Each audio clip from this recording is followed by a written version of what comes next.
Bet horse racing on DRF Bets. We'll match your first deposit up to $250. Get free expert picks and past performances, plus weekly cash back, all from Daily Racing Form, the most trusted name in horse racing. Let's take a look at our top selections for Dan Illman, Mike Beer. Race number 7 at Belmont Park on Saturday is the Grade 3 Vagrancy Handicap. Fillies and mares going 6.5 furlongs. Let's take a peek at this field. And who knew Pacific Gale was a win machine? Mike, we were fooled all these years. I guess we were. Boy, I'm going to be very interested to see what she does now, Dan. Her last 2 races obviously give her a real chance in this race. We'll see if she brings that form to New York, and then we'll see what kind of price she is. Now, we're expecting the 7 French Empire to scratch from this race and run in one of the Preakness weekend undercard races next week. So we'll throw up the Timeform US pace projector. And remember to head on over to timeformus.com after scratches are made official. This pace projector will automatically update. As it is right now, Sadie Lady, who's stepping up in class, has the potential for a clear early lead. One of Pacific Gale's best assets is her tactical speed. She should be close to the pace. She should be. Sadie Lady is going to go to the front, Dan. We'll see if she is able to get loose. The pace projector thinks she'll get loose in an advantageous situation. I thought, there were a couple of horses in here who could keep up with her early if they wanted to. The number 1, Piedi Bianchi, has really worked out a nice career for herself. She's earned over $600,000. She was multiple Grade 1 placed as a 2-year-old, and she's still kicking. Stakes winner against Open Company going 6, multiple stakes winner against fellow Indiana breds. Piedi Bianchi last time out ran 3rd behind Inside Information. It was her usual good effort. To me, she's the kind of mare that might need some things to go her way. Yeah, I feel the same way about her. She's going to be a price in this race, and I don't think she's impossible to get a piece in here, Dan. She tends to show up and run every single time. So we'll see if she can, make some kind of a late run into this race. I thought it was hard to make her the winner of the race, but I won't be surprised if she gets a piece. The reformed claimer Sadie Lady has now won 2 in a row. Let's watch the New York bred seasonal debut in the correction at Aqueduct, going 3/4 of a mile. She gained control of this pace. She's going to hold on gamely, but this is a 25-1 shot chasing her down to the wire. And you could argue that the horse in behind really would have had a great chance if she got clear.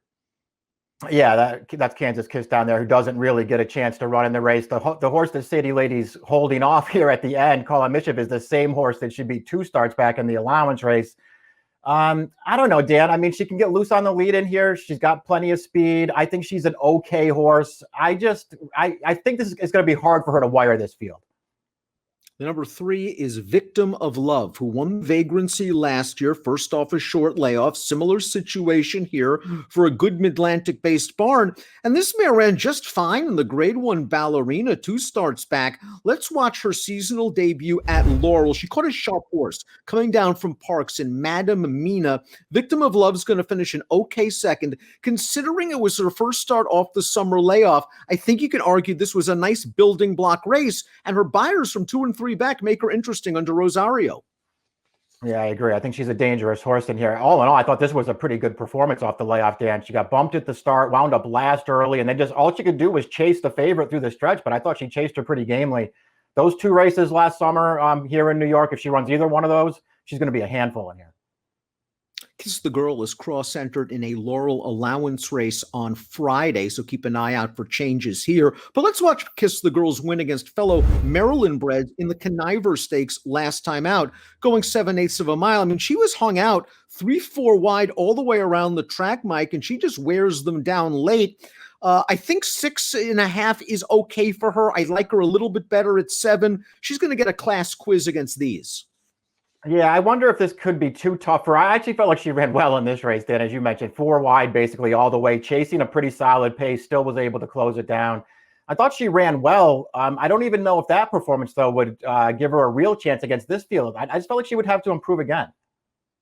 13-time winner Honor Way had a mini win streak snapped last time out in the Distaff Handicap. Let's watch that race, but nothing seemed to go right. She was really on hold at the back of the pack behind a glacial pace. Then she came widest into the stretch, and she just is full of try, Mike. This Paris Lights is a nice filly coming off the layoff for Belmont, who got the jump on Honor Way. Honor Way didn't have a good trip. The question is, does she get enough pace this time around? Yeah, that is the real question. We'll see if she can, sort of get herself at least into range to make her run. As you've already sort of pointed out, she'll make her run every single time. She's a really cool horse. I just thought she was badly compromised in there. It was also a situation too, Dan, where after 2 stakes wins over the winner, she missed a little time, didn't come back until April. I thought all in all, she ran really well off the layoff last time. I think she's a big threat in here.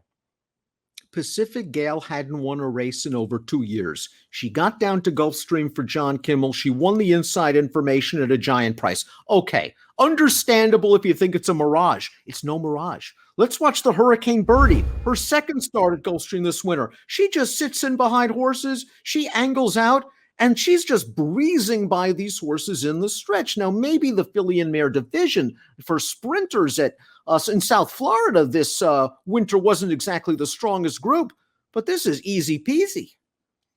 Yeah, both of her last 2 wins, she won very easily, Dan. She also earned competitive figures for those wins, and we already know that she has good tactical speed from an outside post. I mean, all those things are things to like about her in here if you think she's going to bring this good form up to New York with her now. The question is, how short do you want to go on her facing a better field now? To me, I just couldn't trust her, but I won't be surprised if she runs well again. And with French Empire likely to scratch, Pacific Gale's perhaps going to go off at less than 2-1 in this race. Let's take a look at our picks in the vagrancy. I have to use Pacific Gale because she just looks like a completely new horse. Sadie Lady is the curious pace play for me. I'm not sure how good she is, but I have a feeling there's a chance that they may leave her alone on the lead and not afford her the respect she deserves. On her way, we saw what she could do 2 and 3 back, and last time out, she might have been best. Yeah, she might have been. I got to give her one more chance, Dan. I liked her form before the layoff. I thought she ran deceptively well last time. I'm giving her one more chance in here. Good edition of the Grade 3 Vagrancy Handicap. 5, 3, 1, and 6 for Mike. 2, 6, 1, and 4 for me. Good luck.